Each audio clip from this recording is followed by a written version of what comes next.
When I discovered my own son had sneaked into my computer at 3 a.m. to steal my passwords, I felt a pain worse than the knife wound I took back in '67.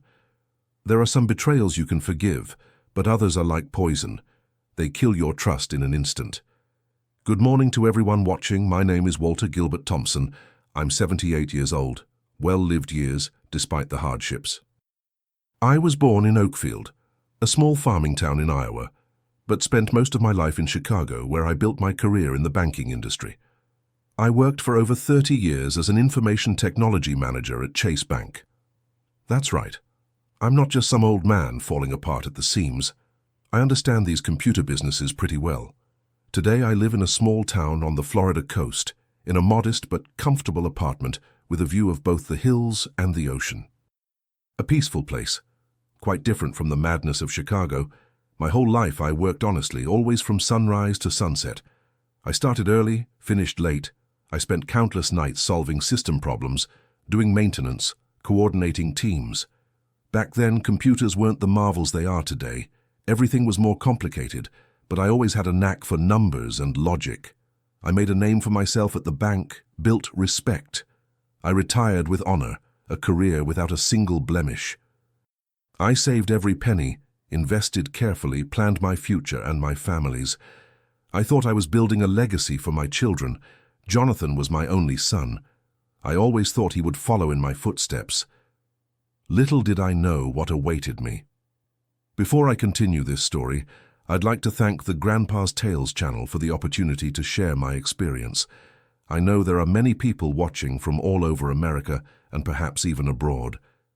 If you're there, please subscribe to the channel. Hit the like button and comment to let me know where you're watching from and what time it is there. It's good to know I'm not talking to myself. Every day there's a new story here, and who knows, maybe the next one will help you avoid a pain like the one I'm about to share. What I'm going to tell you happened about 7 years ago, a Monday that changed my life forever. When the person you trust most in the world turns against you, it feels like the ground disappears beneath your feet. And that's exactly what happened to me. I was born into a simple family in rural Iowa. My father, Walter Sr., worked the farm, growing a bit of everything. Corn, beans, potatoes. My mother, Jenny, took care of the house and 5 children. I was the middle child, with 3 older sisters and a younger brother. Farm life was hard but honest. We woke up with the rooster's crow and went to sleep when our bodies couldn't take any more. That's where I learned the value of hard work, keeping your word, and honesty. I studied in a little rural school with multiple grades in the same classroom and one teacher for everyone. Even so, I stood out. I had a knack for numbers, memorized multiplication tables quickly, solved problems in my head. At 14, my father took me to the big city, Des Moines. My son's going to study, not going to break his back with a hoe like me, he'd say proudly. With much sacrifice, I finished high school with a technical degree in accounting.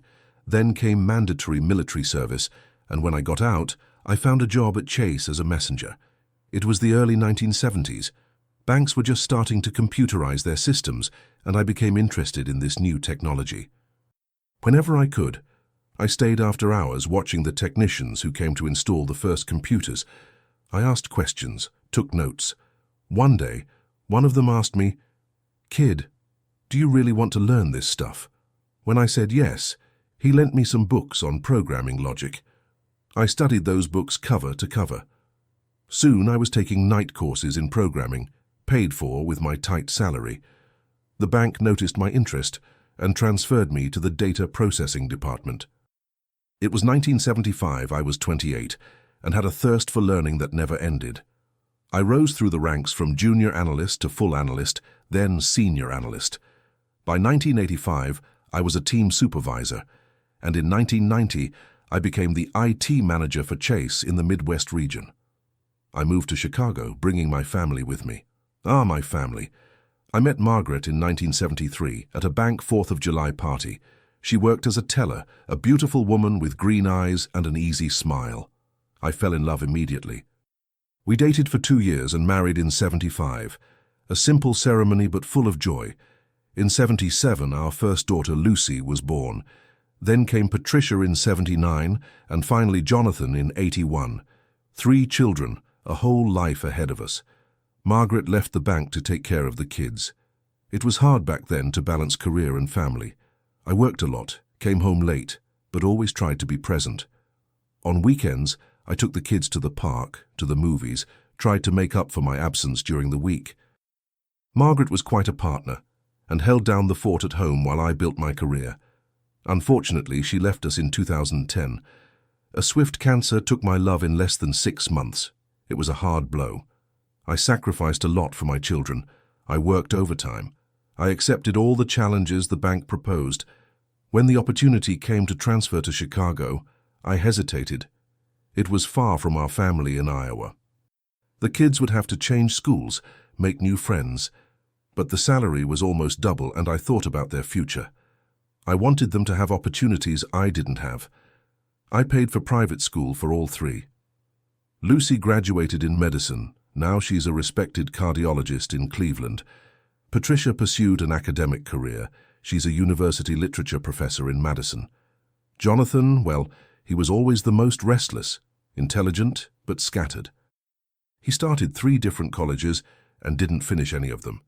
He said the educational system was outdated, that he learned more on the internet. Deep down, I think he always wanted shortcuts in life. Even so, I invested in him. I paid for programming courses, bought expensive computers, financed a startup attempt he had with friends. Nothing ever worked out. The money disappeared, and he always came back asking for more. "Dad, this time it's going to work, trust me." And I trusted. After all, he was my son. I built a considerable fortune over the years. My salary at Chase was good, and I was always economical. I invested in real estate, stocks, treasury bonds. When I retired in 2005 at 58, I had my own apartment in Chicago, a cabin in Michigan, and a good financial reserve. I divided the properties among the children while still alive. The cabin went to Lucy, who has 3 kids and uses it on weekends. The Chicago apartment went to Patricia, who was doing her doctorate there at the time. For Jonathan, I left an equivalent amount in cash. I thought it more prudent, knowing his history with failed businesses. Besides that, I kept my savings well distributed. Most of it, about $3 million, was in an investment account that few knew existed. It was my safety net. I also had a more visible account with about $200,000, which I used for expenses and some minor investments. I wasn't one to show off, never was. Simple car, basic clothes. My luxury was traveling occasionally, seeing new places. The first signs that something wasn't right with Jonathan started after his mother passed away. He was 29 at the time, living alone in Chicago, jumping from job to job. After the funeral, he became more present, called me frequently, showed up for Sunday lunches. At first I thought it was grief, that he had finally matured, understood the importance of family, but I soon realized his visits always ended with requests for money. "Dad, I'm in a tight spot." "Dad, an investment opportunity came up." "Dad, I need a loan to pay rent." At first I helped, of course, what father wouldn't, but gradually I noticed a pattern. The money vanished, explanations were vague, promises to pay back never materialized. In 2015 he showed up with a new passion, cryptocurrencies. He talked about it all the time, how it was the future, how everyone would get rich. He asked me to invest with him. I researched the subject, consulted my former colleagues at the bank, decided to invest a small amount, more to support him than because I believed in it. But soon he wanted more and more. I started to refuse. That's when our relationship began to change. Calls became less frequent, visits rarer. When he did come, he always seemed to be observing the house, my computer, my papers. At the time, I didn't pay much attention. I should have been more alert. The months leading up to that fateful Monday were full of small signs that at the time I couldn't piece together, or perhaps didn't want to see. Jonathan started showing up more at my house, always with gifts, small things, a candy I liked, a book about technology, a bottle of my favorite wine. He brought his laptop. He said he came to work near me because he felt inspired in my presence. "Dad, you're my guru," he would say, filling me with foolish pride. During one of these visits in January 2018, he casually mentioned, Dad, are you still using that old internet banking system? Let me show you a more modern app. He installed the bank's app on my phone, configured everything properly. I thanked him. I thought it was kind. Later I discovered he had activated transfer notifications on his own device. Every movement in my account, he knew about it. In February, my computer started to slow down. Jonathan offered to give it an overhaul. He spent the whole weekend tinkering with the machine, installing programs, updating systems. Now it's running like a bullet, Dad, he said when he finished. What I didn't know was that he had installed a keylogger, a program that records everything you type. My passwords, my logins, everything was being monitored. March came with another novelty. Dad, I'm setting up a big business with friends. It's a financial management system based on blockchain, cutting-edge stuff. His eyes sparkled when he talked about it. He showed me graphs, projections, talked about interested foreign investors. For the first time, it seemed like he was taking something seriously. I just need some initial capital, about $200,000. It'll increase in value by 500% in 6 months, I promise. I refused. I'd heard similar promises before. He was visibly upset but tried to hide it. That's okay, Dad. I respect your decision. I'll find another way. At that moment, I saw a different gleam in his eye. It wasn't determination. It was something darker. In April, I noticed some strange login attempts on my account. The bank called me twice to confirm transactions I hadn't authorized. I changed my passwords, suspected some external scam. I never imagined the danger was living under my own roof. Had my blood. At the end of April, Jonathan asked to spend the weekend at my house. He said he was having problems with his apartment. I accepted, of course. On Sunday night, I woke up terribly thirsty. I went to the kitchen and noticed a light coming from my office. I walked silently down the hallway. The door was ajar. I saw Jonathan sitting in my chair in front of my computer. He was so focused, he didn't notice me. On the screen, my bank page was open. I went back to my bedroom without making a noise. I didn't sleep that night. The next day, he left early, saying he had an important meeting. He hugged me tightly before leaving. I love you, Dad. Thanks for everything. There was something final in that hug that I only understood later. Exactly 1 week later, on the morning of that Monday, May 7, 2018, I tried to access my bank account to pay some bills. The password didn't work. I tried several times, thinking I was making a typing error. Nothing. I called the branch manager, Michael, who had handled my accounts for years. Mr. Thompson, there was strange activity in your account yesterday. The password was changed at 3:47 a.m. Did you do that? My heart froze. No, Michael. I was asleep at that time. I'll check the access IP. One moment. I heard him typing on the other end of the line. The access was made from an address registered to your son, Jonathan Thompson, in Chicago.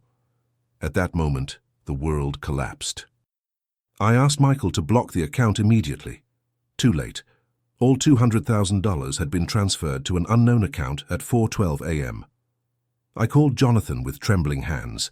He answered on the third ring, his voice sleepy. Hello, Jonathan. It's Dad. I need to talk to you urgently. Dad, I'm still sleeping. Can it wait until later? No, it has to be now. My money is gone from my account. All of it. The bank says the access was made from your house. Silence on the other end. Then a sigh. Okay, come over then. We'll talk. I took a taxi to his apartment in Chicago. During the entire journey, my mind was racing. I still had hope there was some mistake, some reasonable explanation. Maybe someone had hacked his internet, used his computer without authorization. I arrived at the building, went up.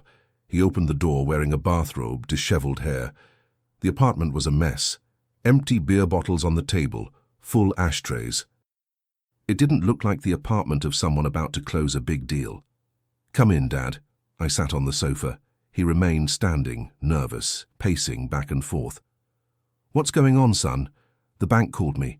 $200,000 disappeared from my account. The access was made from here, from your house. He stopped pacing, stared at me. His face changed, hardened. Dad, you're too old to take care of money. I just did what needed to be done. The cruelty of those words hit me like a slap. What do you mean, too old? What are you talking about? You were going to lose that money anyway. You're saving it for what? To die and leave it to the government? I took it to invest. It'll earn much more in my hands. My whole body was shaking. You stole my password. He shrugged as if we were talking about the weather. I transferred everything to my name, the $200,000. I've already invested in crypto. In 6 months, it'll turn into $1 million. You'll see. Then I'll return it to you with interest. I sat in silence for a few seconds, absorbing the coldness with which my son confessed to having stolen from me. Then, against all expectations, I began to laugh. It was a dry laugh, almost painful. Jonathan looked at me confused. "What's that, Dad? What are you laughing at?" I took a deep breath, wiped a tear from the corner of my eye, not sure if it was from laughter or sadness. "Jonathan, did you forget I was an IT manager at Chase Bank for 30 years? He frowned. "That account was bait. I knew you would try. The real money is in another account, $3 million, and I recorded all your access attempts, 47 attempts in 6 months. I have everything recorded. Every key you typed on my computer. Every attempt to enter my accounts." I opened my briefcase, took out a folder with several papers. These are the records of the accesses, screen captures, dates, times. I had installed reverse monitoring software that recorded everything your keylogger captured and sent it to me. It was an old security trick I learned at the bank. The cybercrime police already have all this. I was just waiting for confirmation of the crime. Jonathan collapsed into a chair, his face a mask of panic. "Dad, I was going to return it." "No, you weren't.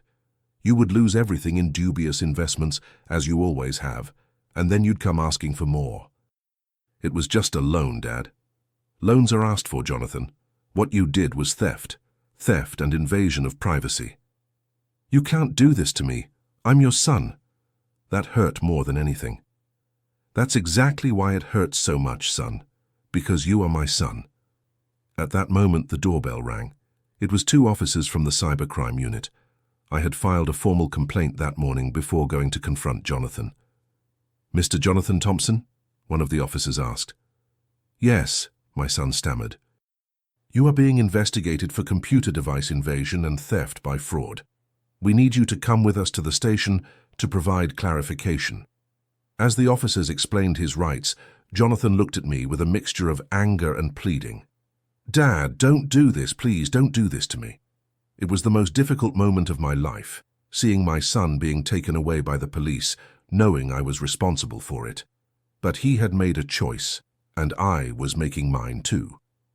If it wasn't me, it would be someone else, son, and perhaps with that other person you wouldn't have the chance to learn. The following days were a blur of testimonies, hearings, lawyers. The evidence was irrefutable. The crypto money, as I suspected, he had invested in dubious schemes. When justice finally managed to recover part of the values, he had already lost almost 90% of the original amount. The trial was quick.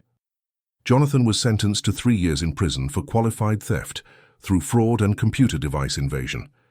Being a first-time offender and having confessed, he got semi-open regime. Still, it was jail. My daughters stood by me, but the family atmosphere was never the same. Lucy, always practical, said I had done the right thing. Dad, he needed boundaries. He's past the age to learn the hard way. Patricia, more sensitive, suffered greatly. Wasn't there another way, Dad? I asked myself that every night. I visited Jonathan in prison only once, 2 months after the conviction. It was a tense, painful meeting. He was thinner, with deep, dark circles, his hair beginning to thin. He looked like he had aged 10 years. "Why, Dad? Why did you do this to me?" "The question is, why did you do this to me, son? I gave you everything. Love, education, opportunities. What was missing?" He lowered his eyes. "I wanted to be like you, successful, respected, but nothing I did worked out. It was easier to take a shortcut." "There are no shortcuts in life, son. Just hard work and honesty." I left that visit devastated, crying like a child in the car. I had lost my son not once, but twice, first to greed, then to justice. That night I made a decision that would change my life. I couldn't stay in Chicago with the memories, with the pitying looks from neighbors, with the constant questions about Jonathan. I needed to start over. At 71, I decided there was still time to build a new life. While Jonathan served his sentence, I began to reorganize my life. First, I reinforced the security of all my accounts and investments. I created multiple authentication systems that not even the best hackers could break. But my greatest trump card wasn't in the technology, but in the knowledge I had accumulated during decades in the financial market. Few knew, but during my years at Chase, I developed a security system for the bank that was so efficient that they still use variations of it today. I have registered patents, security algorithms that earned me annual royalties, money that silently entered accounts that Jonathan never imagined existed. He thought my assets were limited to those $3 million and the real estate. Little did he know there was much more. I also had a powerful ally, Mr. Marcus Wilson, a lawyer I knew from my banking days, specializing in digital crimes. He wasn't just my lawyer, but a friend of decades. It was he who helped me build the entire case against Jonathan impeccably. "Walter, are you sure you want to go ahead with this? He's your son," he asked when I brought him the evidence. "Marcus, if we don't teach our children to respect boundaries, who will? Society, jail. I'd rather he learn from me, as painful as it is." Dr. Marcus nodded, respecting my difficult decision. "What do you plan to do after all this?" That's when I shared my plan with him. I would sell my apartment in Chicago, where I'd lived since retiring. I would move to a small town where nobody knew me, where I could have peace in my final years. He helped me with all the legal part, transfers, documentation. Meanwhile, investigations into the cryptocurrencies where Jonathan had invested my money revealed a larger scheme.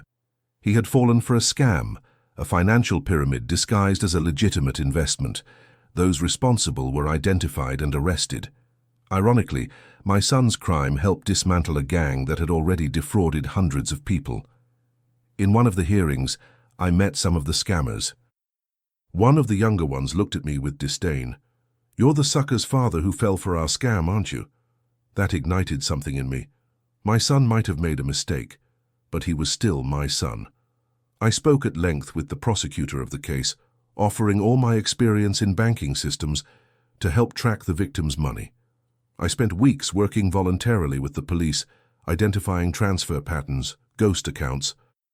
Thanks to this work, they were able to recover almost 60% of the money from all the victims, including part of mine.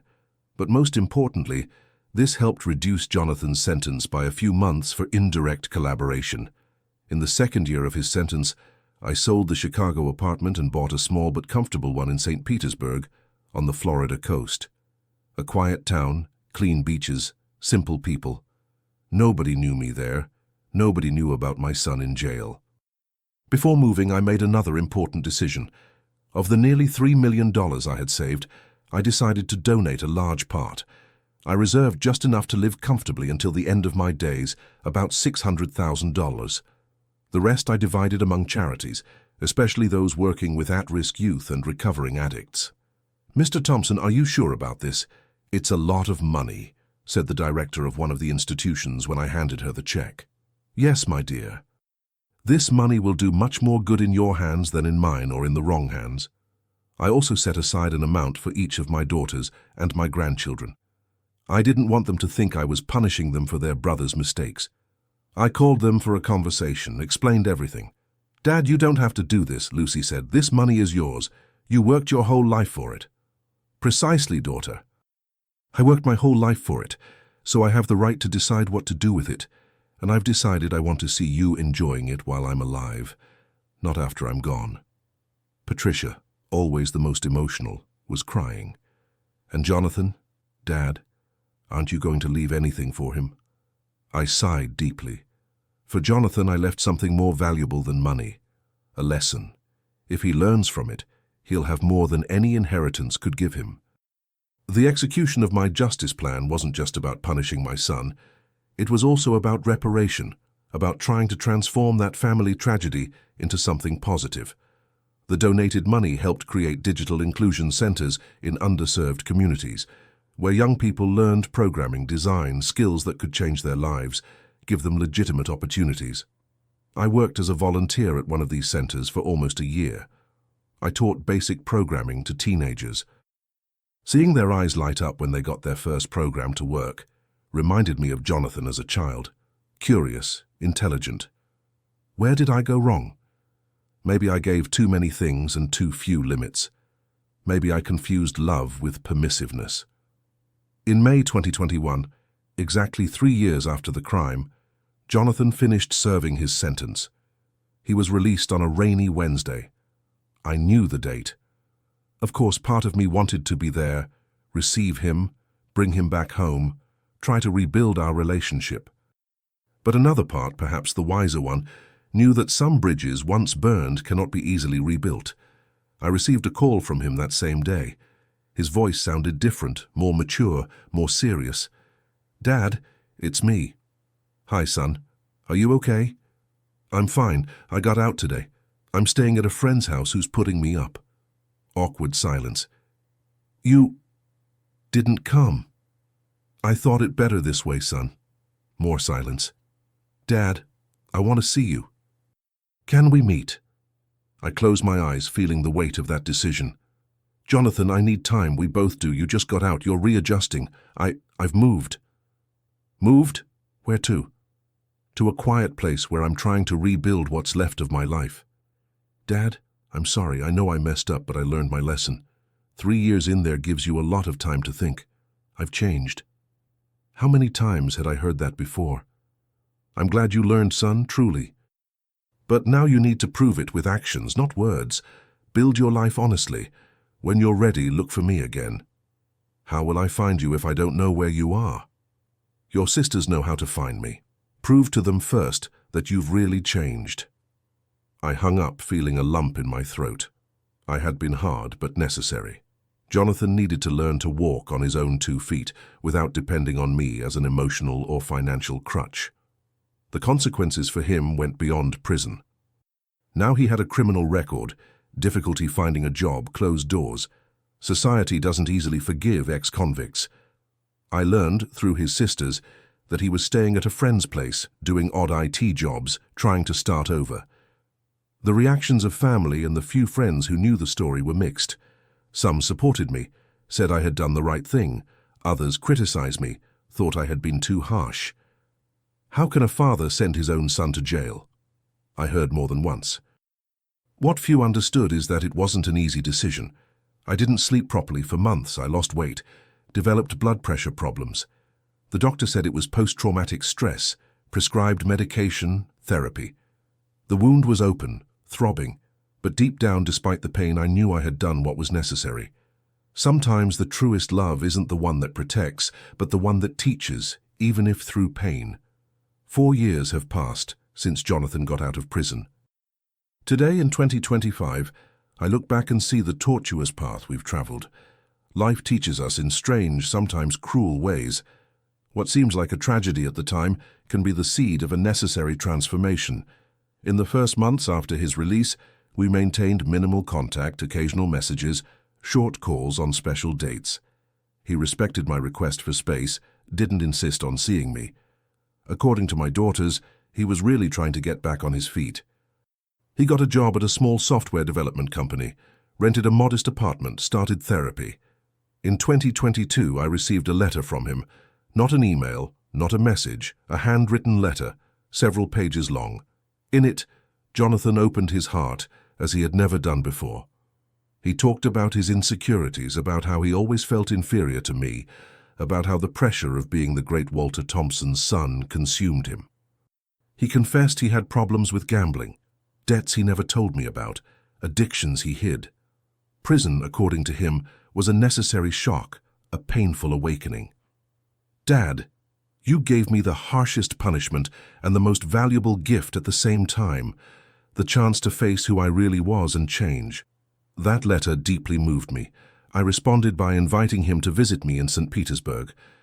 It was a difficult meeting, full of uncomfortable silences and held-back tears. But it was a start. I didn't forgive him immediately, nor did he expect that. We began a slow process of reconstruction, brick by brick. When he arrived in St. Petersburg for that first visit, I noticed how much he had aged. He was no longer the arrogant young man from before. His eyes had a depth that only pain brings. We walked on the beach in silence for almost an hour. He spoke first.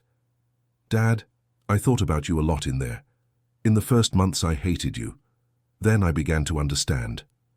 You did what no one else had the courage to do, show me the consequences of my actions.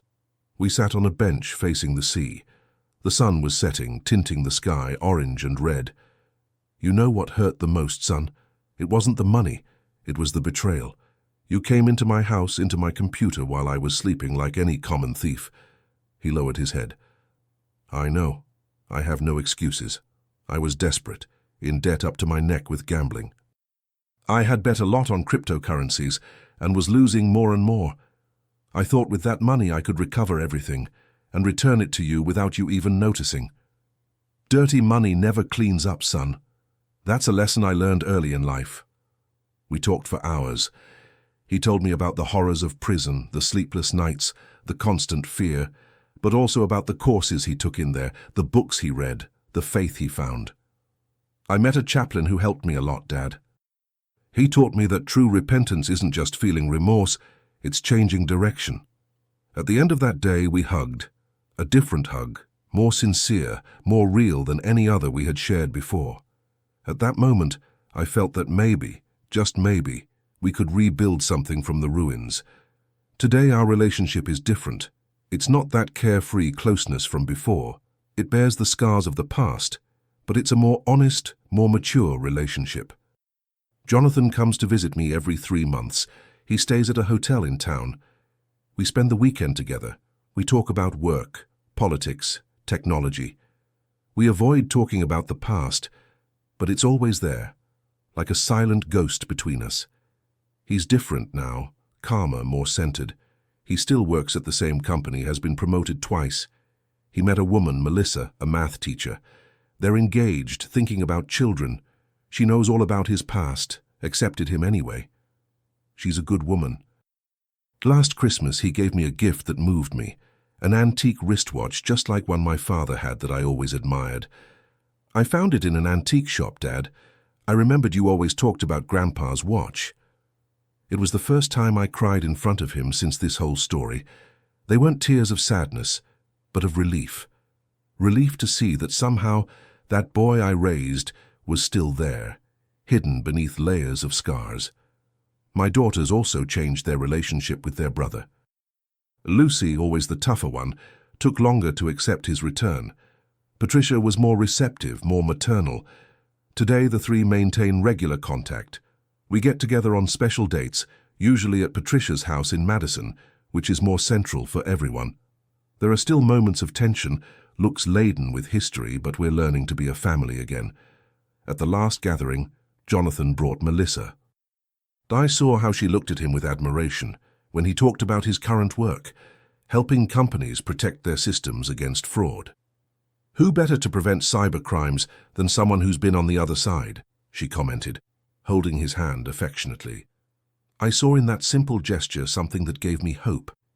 He had finally found someone who saw him not for what he had been, but for what he could be. As for me, I found a peace I never imagined I would have. My apartment in St. Petersburg has a view of the ocean. I wake up early every day. I drink my coffee on the balcony, watching the sunrise over the water. I take walks on the beach. I chat with local fishermen. I read a lot. I've made new friends here. Simple people, without pretensions. I play dominoes on Wednesdays with 3 gentlemen my age. One of them, Mr. Albert, also has a son who caused him problems. We share our stories without judgments. We raise our children for the world, not for ourselves, he always says, with the wisdom of someone who has also known pain and accepted it. Sometimes on summer nights, I sit on the sand and look at the stars. I think of Margaret, what she would say about all this. She was always more lenient with Jonathan. Maybe she would have prevented us from reaching this point, or maybe not. Life has no replay. You can't go back and try again. Recently I started writing my memoirs, not to publish, but to leave a record, a different kind of inheritance. I want my grandchildren, and perhaps Jonathan's children, if he ever has them, to know where they came from, about the struggles, the falls, the fresh starts. To understand that character is formed in adversity, not in ease. I don't regret the decisions I made. They were hard, painful, but necessary. If I had been complacent, If I had turned a blind eye to Jonathan, as I had done so many times before, perhaps today he would be in prison for a much worse crime or dead from debts to dangerous people. Sometimes love requires firmness. The password to my main account, the one Jonathan never managed to hack, really was Mycenisa Thief 2018. A strong password with special characters, numbers, impossible to guess, but also loaded with sad irony. Recently I changed it to something more positive, Second Chance 2025, because that's what we all deserve in life, the opportunity to start over, to do better. The money I donated to charities transformed lives. I received photos and letters from young people who, thanks to the digital inclusion courses, got jobs, left the streets, found purpose. This gives me more satisfaction than any figure in a bank account ever gave. The experience taught me valuable lessons about trust, which must be built and maintained, not assumed, about boundaries, which are expressions of love, not control, about forgiveness, which isn't forgetting the past, but not letting it dictate the future. When I look back at the path we've traveled, I see that everything had a purpose. The pain, the separation, the fresh start. Perhaps Jonathan needed to go through that to find his true self. Perhaps I needed that rupture to learn to let go, to accept that children have their own paths, sometimes very different from those we dream for them. Last week, I received news that filled me with pride. Jonathan was invited to give a lecture at a university about digital security and ethics. He's going to talk about his experience, about how digital crime affects real lives. "Dad, I'm going to use our story as an example. Do you mind?" he asked, concerned. "Not at all, son. If our pain can prevent the pain of others, so be it. At 78, I've learned that life is a constant cycle of falls and fresh starts, that our greatest wounds often become our greatest lessons, that forgiveness, when sincere, frees both the one who forgives and the one who is forgiven. For the parents watching me, I leave some advice. Loving your children unconditionally doesn't mean accepting any behavior. Sometimes the greatest act of love is saying no, imposing consequences, letting them learn from their own mistakes. It hurts us much more than them, but it's necessary. And for the children, your parents aren't perfect. They make mistakes, sometimes big mistakes, but most are doing the best they can with what they know. Respect their sacrifice. Honor their work. Build on what they began. Don't destroy. Time passes too quickly. Children grow up. Parents age.